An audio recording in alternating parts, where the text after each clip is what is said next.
Chapter number 10, and chapter number 10 is all about ride sharing. Ride sharing, what is ride sharing? Ride sharing is two different people from the same operator in a ride going to different places. Okay, good.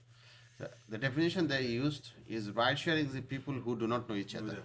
When people do not know each other, pay separate fares. People who do not know each other pay separate fares and travel together in the same vehicle. This is called a ride sharing. And all ride sharing journeys must be booked, isn't it? With whom? A London license operator. And also, as a London PHV driver, you can only carry out ride sharing journeys that you have received from a London licensed PHV operator, isn't it? Now, there is some potential safety risk for your passengers because of they're sharing a ride with somebody.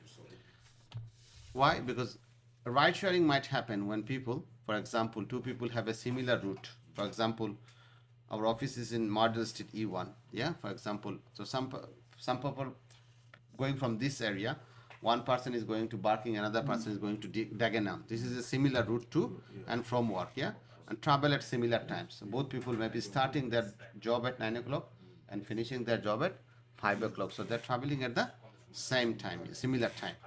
They may choose to book a ride sharing PHB and travel with someone they do not know.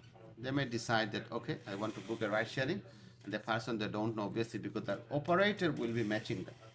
Operator will be matching them. Murad bhai. So in these cases, what will happen? Someone they do not know, yeah? So in these cases, one person could be put at risk if the other passenger learns things about them, such as. Now give me an example. So imagine you are the CEO of a multinational company and your office is in Liverpool Street, yeah? Then you go into the cab and you come in, and a person getting on from Whitechapel who is a professional thief or a burglar, whatever you want to call them, yeah? So you are going to go to, for example, Barking, and the person is going to go to Dagenham, which is after you. So you got into the car and you started talking. You started chatting to each other. Now he has seen your home, first thing, and then also you told him where you work, with discussion. Third thing, he knows your daily routine. You say, okay, I wake up in the morning at 6 o'clock, then by 8 I leave for work, example, I return home by 6 p.m. Yeah, so you gave them information, and also whether they live alone or not. You also tell them, okay, I have a wife, my wife also work there, I have two children, they go to university. So he has got all the information that he needs to commit a crime that will impact you. Yeah, so that makes that person vulnerable, and a stranger knowing this information like this make them what? Vulnerable to crime. They make them vulnerable to crime. So this is, as a driver, you don't have much to do here because this exchange is happening between two passengers. Yeah. So now, another problem is that a passenger may book a ride-sharing journey by mistake, and this happened a lot when Uber introduced Uber Pool. Yeah, people thought Uber X used to be a fixed price at that time, so they used to Uber Pool came in with a fixed price. People thought it's cheaper for me, they book it. And then as soon as you go to pick up a second passenger, what happens now? An argument starts between the driver and the passenger. Why? Because they're not expecting you to pick up. So the answer is that if this happens, if a passenger book a journey by mistake, and if you go and go to pick up the second passenger, what could happen? It could result in an argument. Now, what should I do to reduce this problem? There are some steps I can take to reduce this possible problem. What are they? One, as soon as you pick your passengers, you tell them separately. First passenger, second passenger, third passenger. You tell them separately that you have booked a ride sharing journey. You tell them that you have booked a ride sharing journey. One.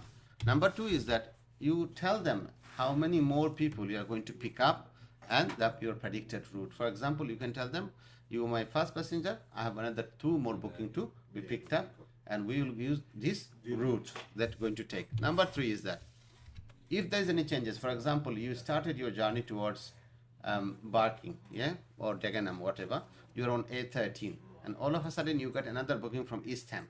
So you just don't drive off. You tell your passenger, because I got a new booking, so I need to go to East Ham. I need to get off the dual carriageway and go and pick the passenger up. So you tell them, inform them, and obviously you tell them how long it is going to take for the whole of the journey. So obviously it's a good idea to add a little bit of extra time. Why?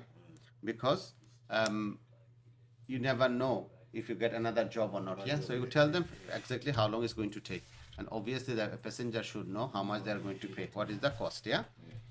Now also, now you have done all this, but passenger is still not happy. Passenger is still not happy, they are unhappy. What is a good idea? The good idea to say to the passenger that if they feel uncomfortable, they're still uncomfortable, what they can do at any point, yeah, they can ask to get out of the vehicle, but it has to be safe. It has to be safe. So you can ask them to get out of the vehicle, and they can arrange for a non-ride sharing journey for PHB to meet them along your way. But it has to be safe. You cannot just drop them anywhere. Okay. Now, and you should not. Sometime in some cases you may have passengers' personal information, their phone number, address, email address, whatever. You may get those, but you should not be sharing one person details with another person. And then, of course, if you work for a PHB operator who offers ride sharing services, you should talk to them. You should talk to the operator for the ride sharing training. The operator should provide them. Any question you have? So that's it really. So if you want to understand and check your if you want to check your understanding of this chapter, you can access the chapter question that we have designed on the exam software. That's replicate TfL's exam software, which is available on our website. So you can go and purchase it from the website and practice. Also, we have the list of mock tests and fill in the blank question as well that can be accessed from our website. If you do want to get into one of our classes and get some training, we have a pass rate of 90% at the moment. You can do so. All the information is available on our website, as well as you can get in touch with the number on the screen that you can see. Don't forget to hit the like button, share it, the video, as well as make comments and subscribe our channel. Thank you.